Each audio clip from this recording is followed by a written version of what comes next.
Hey, hello, how are you?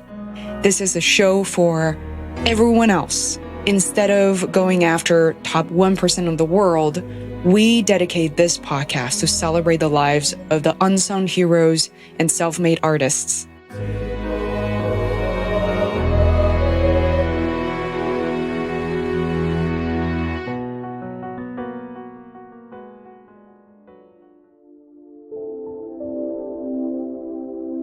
And I really believe that your values shape your beliefs, shape your thoughts, shape your words, shape your actions, shape your habits, which shape your reality. And if I want a better reality, I better start back here with the values. Like, what am I actually valuing in the world, which is creating my reality through that distinction I mentioned. We're all on a journey, and we all have a specific thing that we're after. And part of that journey is figuring out what that is. At least to me, like, I believe that we're all here to do something important. It's whether we take on that call to action, that hero's journey, is what determines the course of our life. Because you have to be inspired, you have to conspire with the right people, and you have to have it transpire in real life. I just remember that being like, wow, like, he took this painful moment that he experienced, and he's literally crawling around on a creeper, and he actually created something beautiful that I didn't even know he had it in him to do. It was amazing. It's just one piece of a larger thing, right? Blockchain is really the exciting part. The cryptocurrencies are fun and interesting, and utility is, you can debate that all day. That's just like the tip of the iceberg of what's possible with the technology that powers them. Competition, take it to its ultimate results, is going to kill us as a human species, because now we're in an exponential global economy where people are doing things that affect so much more than they even realize. So we need to win more as a species, as a whole, right? Look at the world as, how can we not just grab for all the marbles, but really move to a place of, let's make more marbles for everybody. Hey, what's up? It's Faye from Feisworld podcast. Originally from Long Island, New York, and living in sunny San Diego, California, Brad Hart is an entrepreneur and investor. Still in his early 30s, Brad has done well for himself, and he continues to nurture the communities he built. Every week, he hosts a potluck session and invite members from his group to come together and have vibrant conversations on business and life. He's a firm believer of Tony Robbins' work. By the way, I did attend Tony Robbins' Unleash the Power Within when I was just 19 years old. I didn't quite know what was going on or was able to piece together all the information back then, but so much of it started to make so much sense years later in my mid-20s. Each year, Brad brings a substantial number of attendees to Tony's events and to continue to spread his teaching. I also accidentally found out about Brad's encounter with Tim Ferris, author of 4-Hour Workweek. Always make it a good story. I am glad Brad was willing to share it with us. How does he make his money and create the impact he has today? Blockchain, cryptocurrency, not just investment, but also a course that very successful one he's building. I'll include links of these resources on feisworld.com. I can't say much about my own experience in these areas, but Brad is incredibly honest and transparent, hence why I'm comfortable having him talk to us about this rather sensitive subject today. Yes, you could lose it all, and it's not for everybody. Rather than some other messages out there that's all about everybody should get in right there, right now, Brad helps you break it down and think about it more strategically. He has his own podcast called Make More Marbles, run by 5 to 6 people, from producers to editors to social media management. I was also invited to join Brad on his show to talk about the making of Feisworld. It was a warm and fuzzy conversation. If you haven't checked it out yet, finish this one first. Flip over on the description of your podcast app to check out the other episode I have with Brad as well. This is a really interesting, raw, and unexpected episode.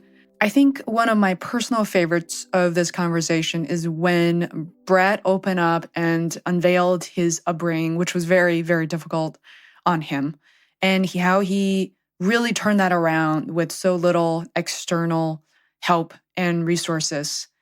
I think all of us who have gone through hardships can really relate to it and learn from that.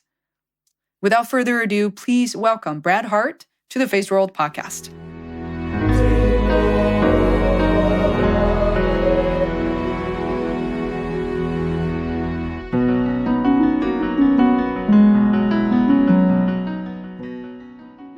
So tell me about your process. I want to jump right into your podcast, and I have a ton of questions, but what is it like after? How do you approach your guests? What do you do after the recording is done? So what I've noticed about entrepreneurship in general, which I, kind of put that podcasting under the entrepreneurship umbrella, if you will, it's a tool to connect with people. It's a tool to network. It's a tool to reach people. It's a tool to spread your message. What I know about entrepreneurs is that we're good at usually one or two of four things, and that's ideas, people, timing, and numbers. I am what's called a supporter. So this is wealth dynamics I'm kind of borrowing from, which means I'm all dialed in on people. So my question that I ask most often is who is the right person that I need to know to get this outcome, or who already could make this easy, or who is already doing this? How can I align with them in such a way as to kind of jump into their flow? So, for the people who are good at ideas or good at timing or good at systems, that's their world. I try not to live there. I try to use my strengths so that I can be more effective as an entrepreneur. So that being said, my process looks like this. I get the right people in the right places to do the right job, and I incentivize them all properly. I make sure they understand the vision, they understand the process, they understand they have a video, a workflow, a checklist to do every single part of the job right. And then I also, before I hire somebody, make sure that they understand that this needs to get done whether they do it or not. So what are the ways we can fail-safe it, even if they have to leave or move on to another opportunity, which is totally fine. I don't want people to work for me forever. Committing to, I'm going to make sure that the next person who has to do this gets trained up, and then ideally have us be ahead of time a little bit. So for example, I have a member of my team who's just really balanced and great. He's not super to people like I am. He's more able to do multiple things. So he's like a switch hitter on our team, and he's our post-production podcast specialist. I love alliterations. Make more marbles. He's our podcast post producer, right? And our podcast post producer, his name is Kyle. Kyle goes and takes all of what we do on the podcast, and he edits the video, and he edits the audio, and he uploads to Libsyn, he uploads to Vimeo, he uploads to YouTube. He does all the things that need to get done. Also, he creates the WordPress posts and put those up. Then we have Savannah, who's more of the podcast producer. She's in charge of making sure that everybody feels taken care of. She's in charge of making sure everybody has the instructions, that they received all the communication, that they are followed up with. We send them nice notes. Sometimes we send a book or a gift. We try to follow up, check in with people from time to time. And then finally, we have a couple of people that book podcast guests for us. They reach out into their networks and they say, hey, they have basically a whole series of people who want to be on podcasts, and they have a whole series of people who have podcasts, and they have relationships with each of these groups so that they can mix and match as appropriate for what audiences make sense and what the goals are. And maybe they're doing a launch, or maybe they have a book coming out, and that's what they do. And they kind of do that. Now, the funny part is that as scientific as this all is, there's also an element of magic to it. And what I mean by that is that the sheer fact that I'm doing what I'm doing in the world has attracted a lot of interesting and wonderful people to me, some of which don't even ask to be paid for their services. And I actually try to pay them, and they say, no, I'm just doing it because I want to. And that's actually what's ended up happening to me a few times throughout my career. Is I'm always blown away that people just really believe in what we're doing, and they have high level skills that they could be paid a lot of money for, but they really just want to help. And then they go and do that. Why do you think that is? I just think they believe in the mission. I think the vision motivates them more than the money. And it's something they're doing anyway, and they want to help, and they want to align with me. I'm sure they want something as well. They see the value in establishing a relationship with me, but that's not what they're looking for right off the bat. They just want to grow and build with influencers. They see us, maybe they see me, and again, this is just me taking myself out of myself and my ego. Then maybe they see me as like a rising star in the industry, and they want to be behind that, right? It's like Tim Ferris 10 years ago. If you could be his friend then, it would be a lot easier than being his friend now, that kind of thing. And I'm not making comparisons to me and Tim. I just know that he got his career really started in earnest around my age. He was publishing his first books and things and really starting to move and shake. And now 10 years out, he is who he is today. So if I continue along his trajectory, it's possible that that could be a case. And that could be another reason, just from a strategic point, just thinking out loud. Yeah. Well, so do you want to be the next Tim Ferris? I mean, do you want to become a version of Tim Ferris? No, I want to be the best Brad Hart I can be. Okay. What There does was that a time when I was much younger that I wanted to be like Tim Ferris, but now I understand that's a silly notion. I didn't understand it then. I understand it now. I Tim mean, is Tim. He's I doing Tim. love Tim's Ferris. I mean, it was a great example, right? Yeah, It's not but Gary I think Vee. that's an example that a lot of people know and a lot of people would relate to because a lot of people want to be like Tim Ferris.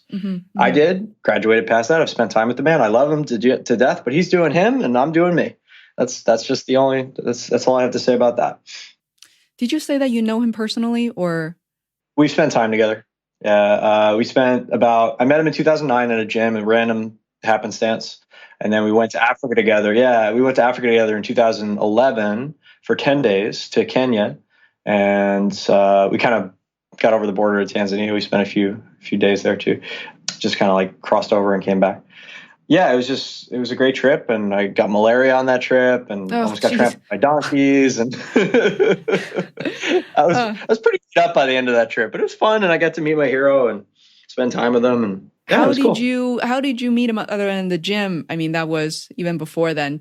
Tell us what that experience was like. In 2009, I was working as a real estate agent on Mercer Street in New York City. You're familiar with New York. So it was a company called Bond New York. And every time I would have a lunch break, I would go and work out at this gym around the corner called New York Health and Racket Club. And one day, it turns out that I was in there and there was only 2 or 3 other people in there.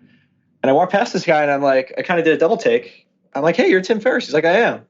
And we ended up chatting for like 15 minutes. He was doing his workout and he was really endearing and funny, and he had some great one-liners like, oh, I'm 14 minutes into my 50 minutes of fame. Now, mind you, this is in between 4 Hour Work Week and 4 Hour Body. I was going to say that because his 4 Hour Work Week launched in 2007 and you met him in 2009.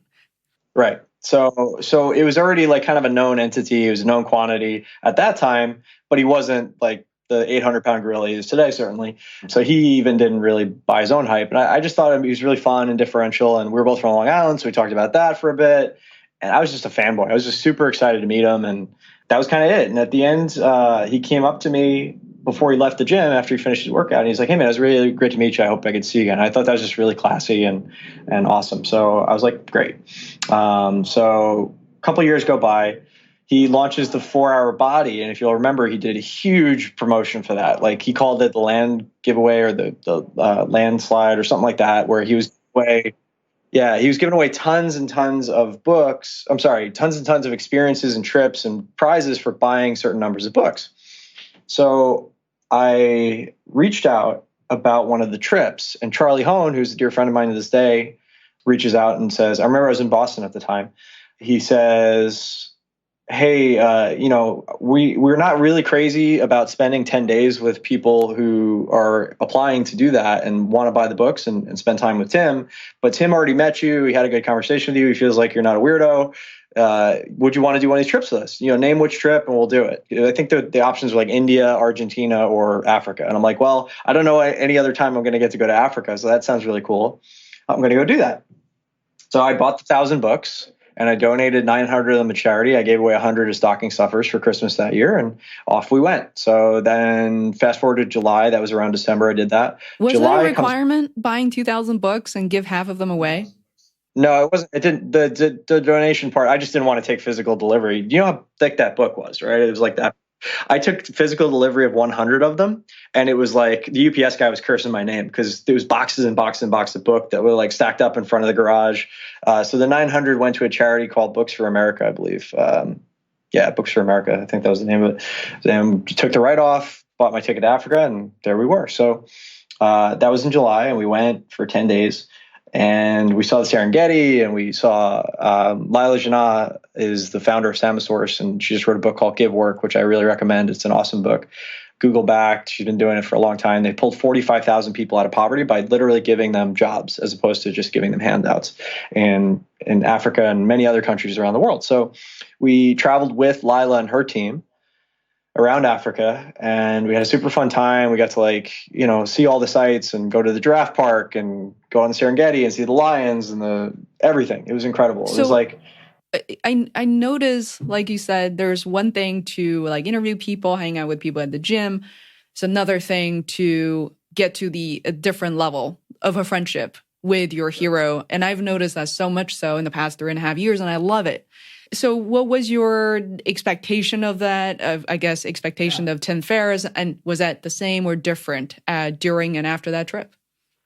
So yeah, I think I went on the trip excited to spend time with him, and I thought we really got along on the trip. And at the end, he said something to me that really hurt my feelings at the time. He said, "Hey," I said something like a throwaway comment, like, "Hey, I hope we keep in touch. I hope to see you again," or whatever. He's like, "Oh, I don't really keep in touch with people that I'm not doing business with." And I said, "Okay," and I didn't really know how to respond to that. Like at the time, I was crushed. Honestly, I felt horrible. And I was really mad for a while. Like for a couple of years, I was like, that's just, why would you even say that to somebody? Obviously, I'm not going to bother you every 5 minutes. Like I was just upset and hurt. And my ego was all up in arms about it. But looking back on it, like I get it. I get what he said. That maybe he could have done it with more social grace, whatever. It doesn't matter. But at the time, he was just protecting his time. He was setting a boundary, right? Because at his level of success or where he perceived himself going, he realized, which I realize now, having experienced the same thing myself with like cryptocurrency. I get 100 messages a day about cryptocurrency. I just literally can't respond to them all. And most people are terrible about having social grace around it. They just want information, or they want an inside track, or they want your knowledge, they want your time. And unfortunately, that's just the world we live in, right? Unlimited access means unlimited access. And I like to be that for people. I like to help people, but I need to get more leverage in order to do that. And I can't stop everything to answer everybody's questions all the time. So I get where Tim's coming from now, but at the time I was 24 or 25 or whatever. And I didn't really understand that. So now he was just being honest. Yeah, he's just being honest and blunt, right? But in his way, I don't think he wanted to hurt my feelings. I don't think that was his intention. But at the same time, I might have done something differently, but then at the end of the day, like I also am not him. I didn't grow up the way he grew up. I don't value the same things he values. And again, I don't have any will towards this. We've seen each other and spoke to each other a bunch of times since then. It's not like we cut off all contact like that. We run into each other at events and things like that. But I also know that, okay, cool, man. Like, we don't need to be buddies, right? I say, hey, Tim, I introduce him to people. We chat for a second, we catch up. And then he's off doing his thing. I'm off doing my thing. So I don't have any expectation that I need to be friends with them. And I also don't have any expectation that anybody who doesn't have aligned values or prerogatives should spend time with one another. If they're not the same mission in the world, they're not the same person trying to do the same things and have the same outcomes. I've also let go of that. Like I just realized that we all have a limited amount of time here. We all have a mission that we want to do. And he needs the time to do his mission. He needs the energy to do his mission. And his mission is important. And it's high level. It's world class. But it's his mission. And I align with it in some ways. In other ways, I don't. So I'm just going to let him do him. I'm going to let me do me. I'm not going to get upset or whatever about that. But when you ask me, like, what do I feel now? I feel like he's a man who's doing his thing in the world. And I'm really excited about that. And I also feel like if our paths align again, I think it'll be fine. I think it's cool. And I feel like if it never happens again, that's cool. I got a great story out of it, right? And I met somebody who gave me a different perspective on the world than I even anticipated. And he gave me also some great advice during that trip. He was just understanding his perspective on things like road. So I'm grateful for that experience. That's awesome. It's a great story. Yeah, I appreciate it because sometimes when we are talking to people, there's so much active listen. There's limited amount of active listening that you're actually performing. Speaking of which, you mentioned about 10 minutes ago that you want to become the best version of yourself. And I want to do the same thing. What do you mean by that exactly? How do you know you're making progress? What does that person look like? So I'm a big Tony Robbins fan. And as such, over the last 2 and 3 years, I've taken on a lot of his values, and not because they're his values, but because they're really solid values. And I really believe that your values shape your beliefs, shape your thoughts, shape your words, shape your actions, shape your habits, which shape your reality. And if I want a better reality, I better start back here with the values. Like, what am I actually valuing in the world, which is creating my reality through that distinction I mentioned. So one of Tony's big values is growth and contribution. Well, 2 of his big values are growth and contribution. That's his theory about human needs. Like, we all have the same 6 human needs. We value them differently, right? Certainty, variety. I'm not telling you guys anything you don't know if you've been through like UPW or one of his events. I've been to 10 events. I bring them to all the time. I really believe in the work. So I really, truly value that growth and that contribution. And when I'm living in growth and contribution, when I'm paying attention to what's painful, when I'm paying attention to what's pleasurable, when I'm learning from my mistakes, when I'm leading at a higher level, when I'm showing up the way that I intend to show up, when I'm not leaving bad taste in people's mouth, or I'm doing the best that I possibly can, in every moment, which varies, right? It varies when you're sick. It varies when you're well. It varies when you're in a great state. It varies when you're not in a great state. That's me winning, right? It's progress over perfection. Additionally, I think it's really important to point out that we're all on a journey and we all have a specific thing that we're after. And part of that journey is figuring out what that is. At least to me, like I believe that we're all here to do something important. It's whether we take on that call to action, that hero's journey or heroine's journey, is what determines the course of our life. Because, having a desire is not enough. You have to be inspired. You have to conspire with the right people, and you have to have it transpire in real life. That's kind of the way it goes, right? And when you have a desire, that sets a cause of events in motion. A desire is cause set in motion to give you the challenges that you need to overcome in order to become the person for whom that desire can show up and be realized. So my desire from when I was a kid was to connect with a ton of people. And I did that. I connected with some of my biggest heroes in the world. I connected with tens of thousands of people all over the world, 23 countries, 43 states. I lived everywhere. I've talked to everybody. That was my desire because I was very hurt as a child from belonging and bullying and, all that good stuff. But now as a 32-year-old man, I have a different mission in the world. It's to serve and lead at a high level in order to save humanity in my way, which is food, energy, water, and shelter for every human in a sustainable way. And that might sound huge. It might sound crazy. I don't have to do it myself. All I have to do is show people that it's possible, show them that the technology does in fact exist. It's not a resource problem. It's a resourcefulness problem.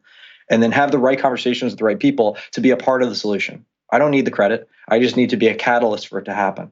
How can we get closer to that ultimate aim, right? Make more marbles is a metaphor. And when we've made enough marbles, the metaphor becomes complete. It's not make more marbles endlessly. It's not growth for the sake of growth. Growth without contribution is the motto of cancer. It's growing until such time as we can really provide for people at a basic level sustainably.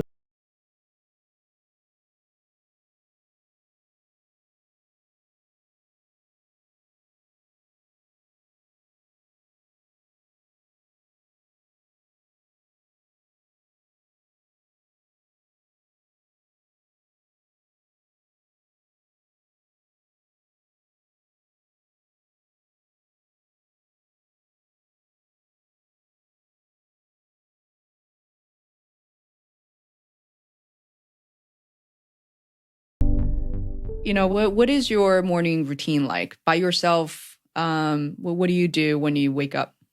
So it's varied a lot over the years.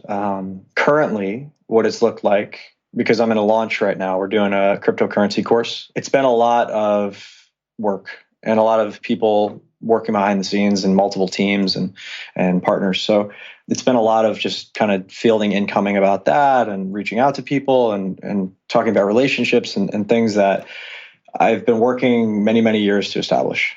So in the morning, I'll wake up just like anybody else. I'll put my sweatpants on one leg at a time. I'll have coffee. I'll get started slow and work towards getting up and into the day.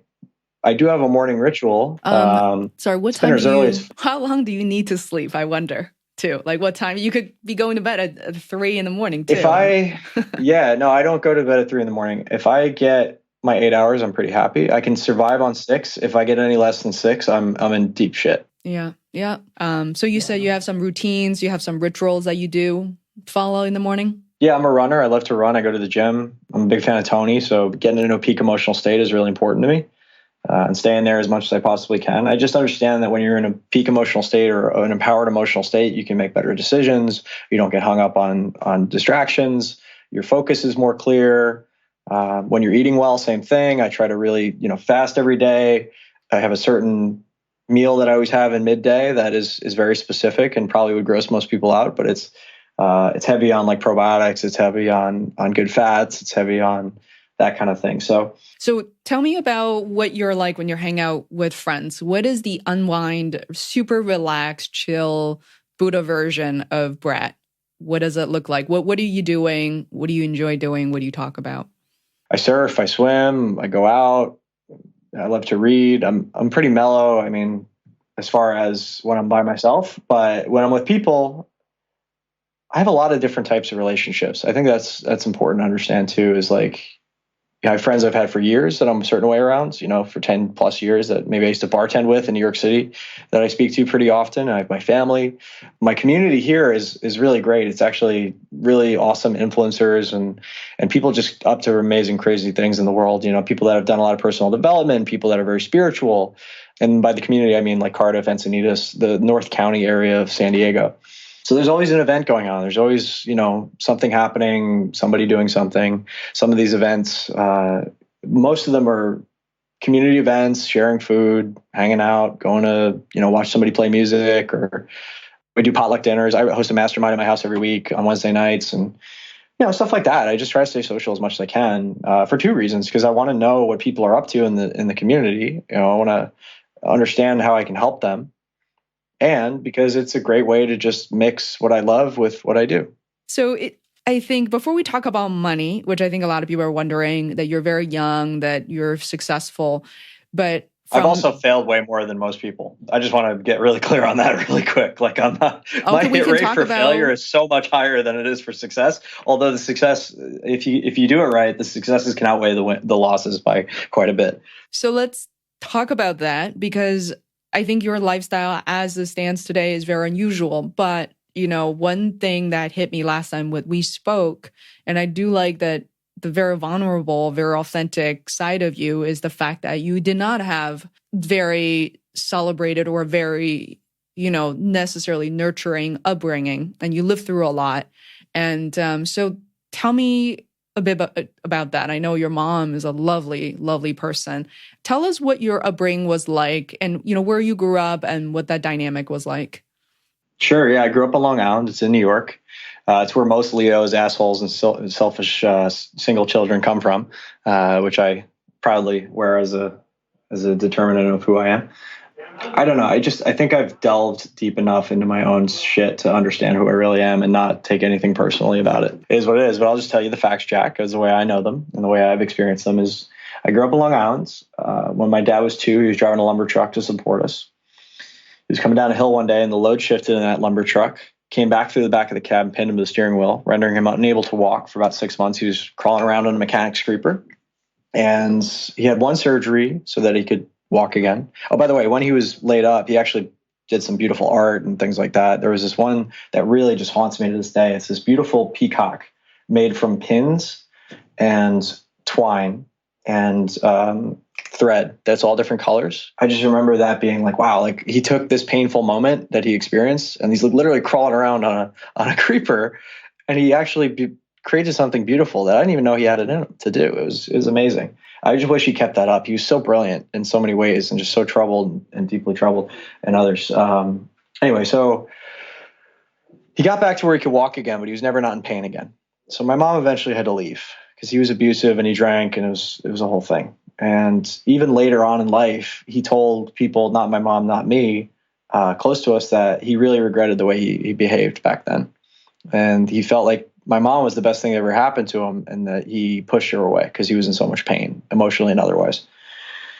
So for me, when I started to kind of understand what was going on, I remember my first distinct memory was like I was 4 years old. And I remember being like super excited to help my mom clean the house. And then he would come home at the end of his day and we'd have dinner. And like, I remember that was like the last clear memory I had of us being a family. And then my next best memory was when I was 5, them just fighting and screaming and locking me in my room and just arguing for hours. And then one day, my mom took me to the deli she worked at, which was just on the outskirts of our neighborhood. And there was this man I'd never seen before sitting there by the deli. And his name was Tom. He came over and introduced himself. And I just remember he had this weird mustache and just felt like a cop, like he was just a really weird authoritarian energy. And I was really turned off by that. Like, I just felt like, who is this guy? Where are we right now? Where are we going? I just like all of it was wrong. Like, so for me at that moment, I'm like, there's something up here. I don't understand it. But what had happened was my mom had met a new person and was leaving my dad. And I had to make a choice. I remember as a young kid who I was going to stay with. And she really wanted me to come with her. And I really didn't want to leave my dad because I knew that he wasn't going to survive if he didn't have a reason to. How old were you? I was about 5 or 6 at this time. Yeah. Yeah. So I'm forced to make that decision. I remember it kept going. That was like a running theme, like, because my mom left. I was still with my dad. All he could do was just handle, I can get you food twice a month, Make sure you have enough TV dinners in the fridge, enough soda in the fridge to last. When the next Social Security disability check comes in, I'll sort it out again. But most of the time, it was up to me to get up. It was up to me to eat breakfast. It was up to me to get on the bus. If I missed the bus, he would have to drive me. He would get really pissed. So I was always living in fear that I would miss the bus. It's probably why I still get up pretty early. But it was really up to me. I became very independent, like hyper independent. It's probably why when I went out to talk to the other kids, I wasn't like them. And they beat me up as a result. I wasn't the smartest. I wasn't the fastest. I wasn't the strongest, certainly. And I wasn't the most socialized. I didn't really have a leg up on any social skills whatsoever. And maybe I came off like a jerk. Maybe I deserved all the bullying and beating up that I had. But I was also fucking 6 years old. What the fuck was I supposed to know about anything at that point? Who did I have as a role model? It was all me, damn it. And like, I'm not upset. Like, as I'm saying this, I don't feel emotionally upset, but like that little kid, like, I just wish there was somebody there to just be like, fuck, like protect this little kid.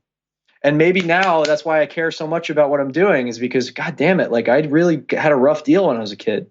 So do you remember what you were doing when you were around like 10 years old? At what point did you realize that you fell in love with something that you did? Could be a person or could be a hobby, obviously. And that kind of redeemed part of who you are and you felt comfortable and confident. Yeah, I also know this about myself, is that my childhood is very difficult to access. I'm getting better at it because there's 8 strategies that people deal with trauma, and mine is to block it.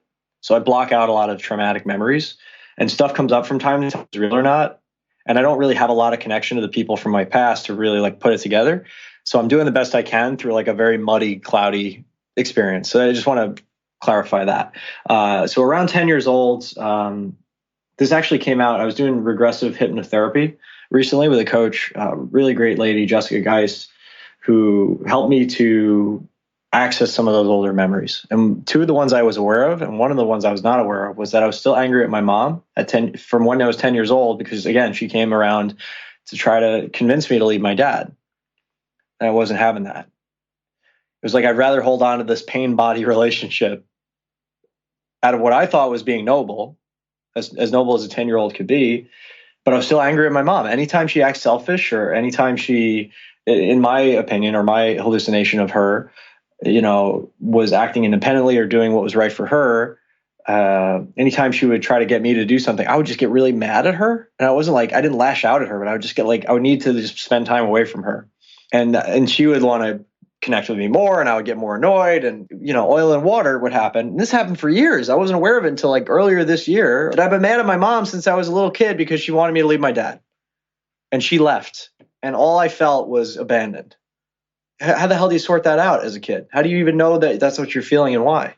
That's something I think you'll be surprised, though people have such drastically different paths. But at the end of the day, there's some overlapping themes. For me, I certainly had a much closer relationship with my mom, but also until I was about 30, I was able to sort things out. And actually, until the age of 30, I sat down with her and actually had the conversation about how much I suffered as a child living with my grandparents as a result of her abandoning me. And she was blown away by that statement. But I want to definitely catch up on that. You're still young and you had a lot of stories. You're involved in so many different businesses.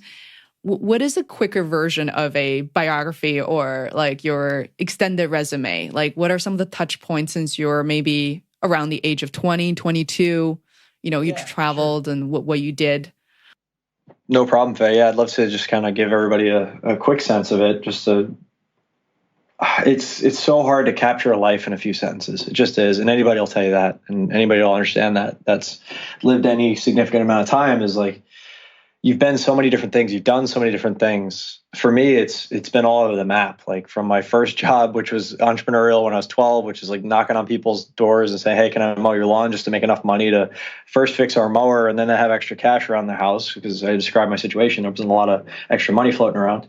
All the way through high school, just odd jobs. I worked at restaurants. I worked in bars. I worked in at a shooting range for a while. I ended up becoming an EMT and a bartender, paid myself through school, and my parents helped too. EMT. I forgot to ask a question. At what point did you actually leave your dad, or did you ever move in and stay with your mom? It got untenable around age 19 or 20. I realized I couldn't live with him anymore. But even before that, I left because when I was 16, he attacked me and he had to go to jail. How did you make in Chinese, there's a saying, how did you make your first bucket of money or gold? So how did you do that? I got pretty good in real estate. Mm-hmm. That was probably the first time. So I think the first time where I was ever like, oh, I got this money thing figured out, I was a bartender working for cash every night. And, we did well, like as cash money business, in New York. And I had a year and change where, we were making $400, $500, $600 a night sometimes. I was living in Manhattan. It was great. I felt really, sovereign and well, and that was good. But then the bottom came out of the market in 2007 or 2008, I guess.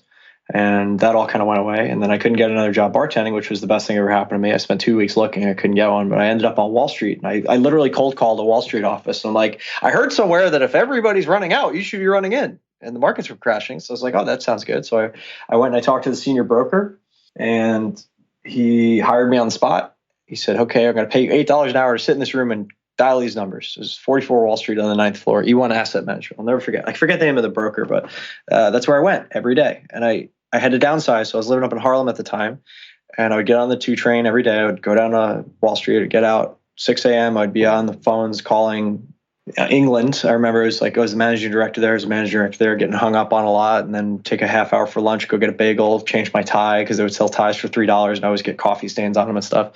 And then from like 12:30 to 5, I would call America. Some people stayed and called like Australia and other places. I went and got my real estate license to kind of hedge my bets. I was like, oh, I want to make sure, because I learned from my mom, like having certifications, she always wanted me to be a court officer, by the way, which is like a $40,000 a year job. It wasn't until I made $1,040,000 in a month where I'm like, Mom, stop asking me to be a court officer. It's never going to happen. I love you. Thank you. Stop. So yeah, that was kind of my reality. And when I got my real estate license, I finished all the classes. This woman named Olinda Turturro at Bonnie York, she recruited me on the spot. And I ended up meeting Bruno and Noah, and they saw something in me. These 2 guys from Philadelphia had built this incredible business inside of like 8 years. They were like the 6th largest or 5th largest real estate brokerage, I think. So they were like competing with Corcoran and all these big names, Douglas Elliman. And then I started to really get mentorship at that point. That's where I really felt like I was getting mentorship from them, from Nelson Cabasa, who I'm still friends with to this day. He was my boss. From Michael, who was the head of sales. I actually ended up going to school with his daughter, which was really fun. I had gone to school with his daughter prior to that.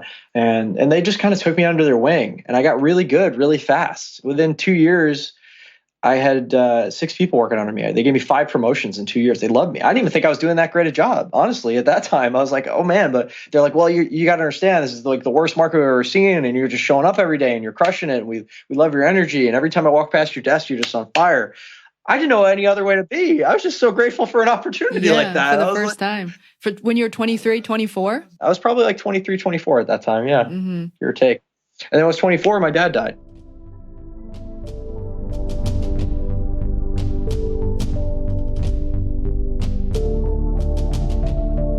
You're listening to the Feisworld podcast. This is your host, Fei Wu. Today on the show, I'm joined by Brad Hart, entrepreneur, investor, philanthropist at Make More Marbles. Feisworld continues in a second.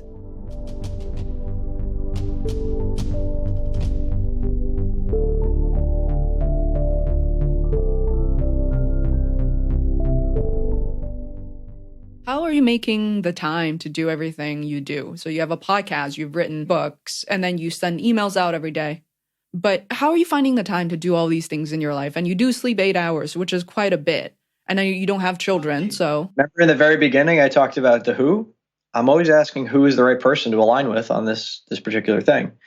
So my job is to do the things that I'm the very best at and try to not do everything else, right? There's 25 people working on different stuff around my different companies.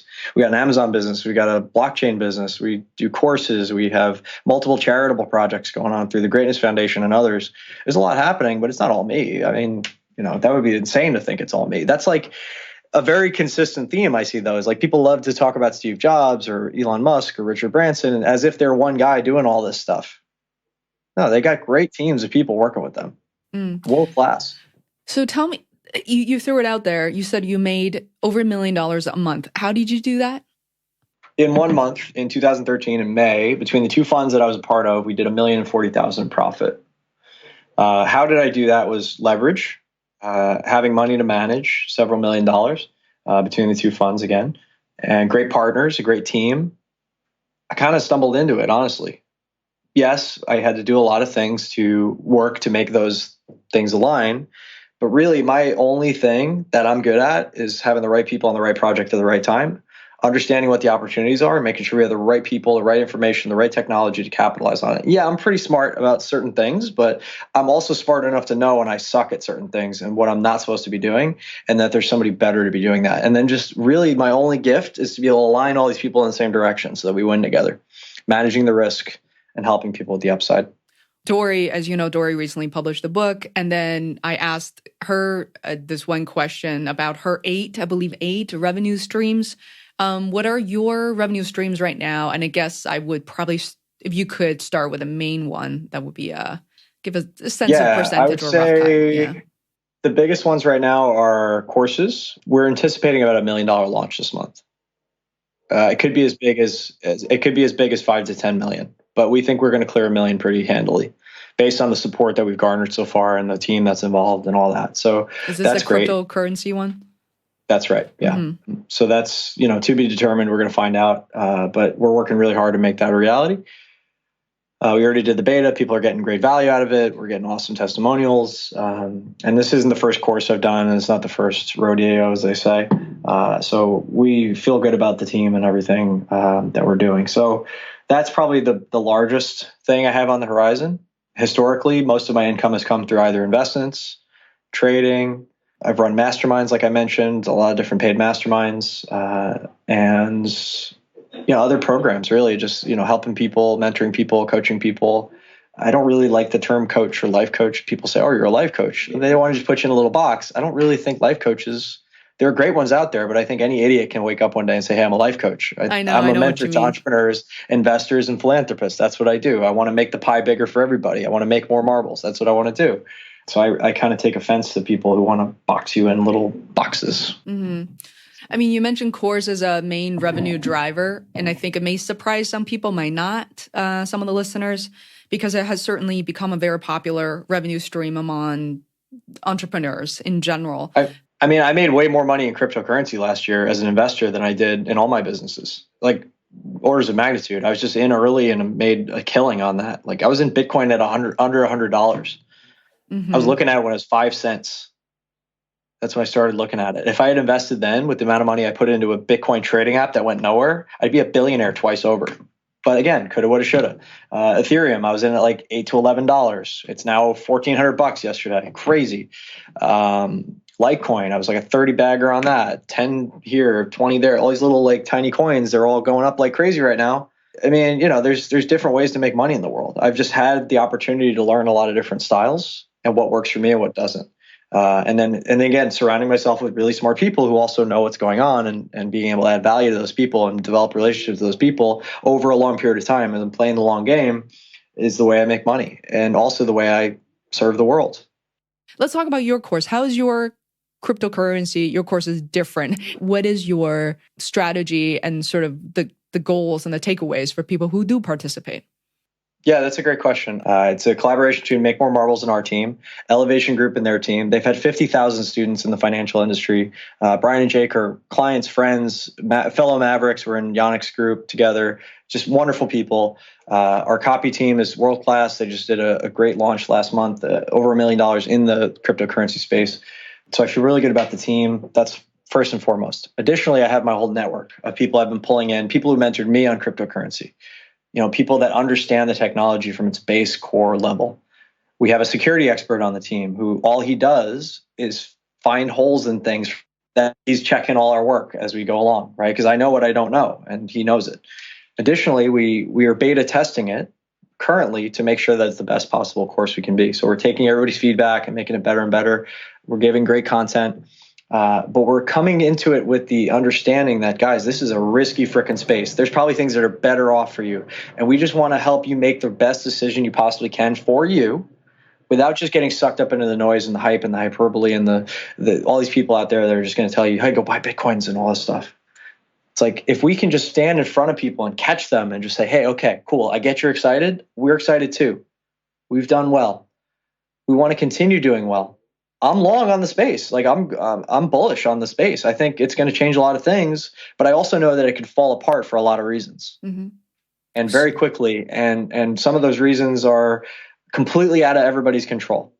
Who are your target audience or ideal audience? You mentioned people who probably shouldn't participate, but if people are listening, they're thinking, do I qualify? Am I a good person for this? Yeah, I would say that if you understand how risky it is, meaning that you shouldn't be investing money that you can't afford to lose 100% of, we're the right place to go.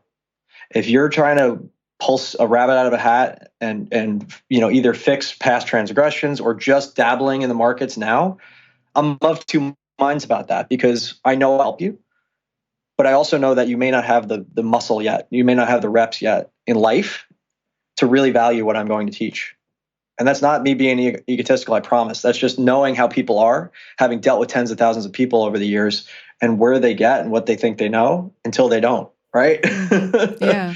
So like I'm of two minds about the second half. Is like, I don't want get rich quick people. People who think they're going to get rich quick, I don't want them. Go figure that out in the real world. I want people who understand that this is a process. They understand that trading and investing is a mindset that takes time to develop, that takes a lot of tuition paid to the market to get really good at. They understand that I've spent 10 years doing it.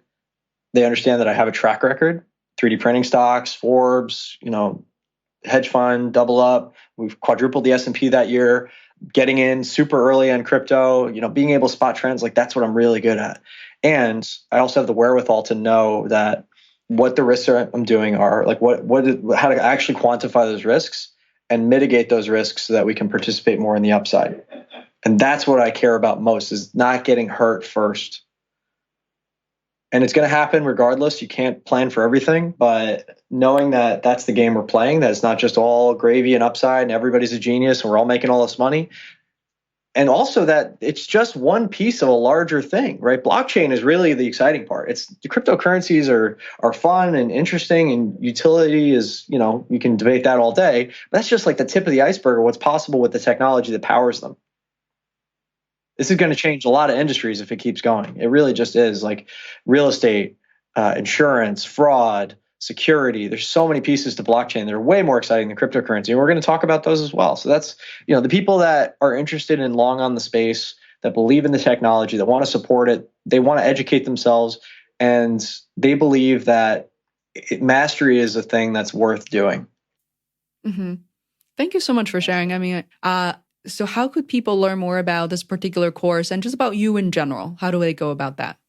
Yeah, so I'm pretty easy to find on the internet. I write every day on Facebook, facebook.com/Brad Hart. That's me personally. That's where I interact with the world the most. I also have a blog and a podcast. It's Make More Marbles is my brand.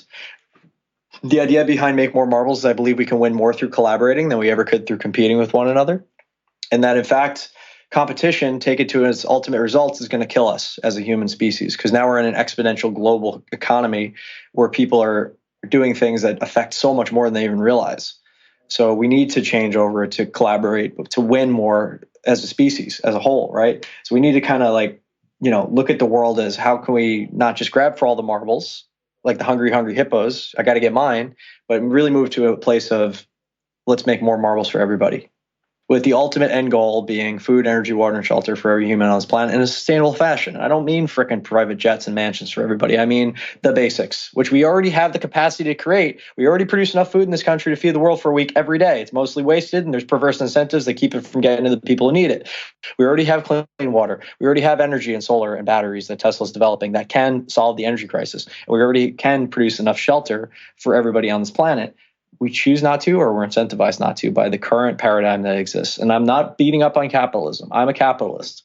It's the best system we have. But like Winston Churchill said, democracy is the worst form of government except for all the others. I feel the same about capitalism. For the same reasons we don't use feudalism anymore, which at one time was the best system, capitalism must and can and will be, it will have to evolve into something different. And we get to create that now. We get to create better systems to serve more people. That's why I'm so excited about blockchain. That's why I'm so excited about all these technologies, because these are better systems, potentially. And we still have a lot of hiccups to work out. And there's going to be a lot of failures along the way. But guess what? That's what it's always been. So get in the flow with that. Get excited about it and fail forward, right? I've even reframed failure.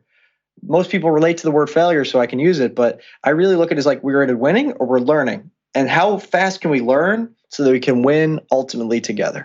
That's it. That's what I'm trying to do. Thank you so much, Brad. This is really great. I really enjoyed talking to you.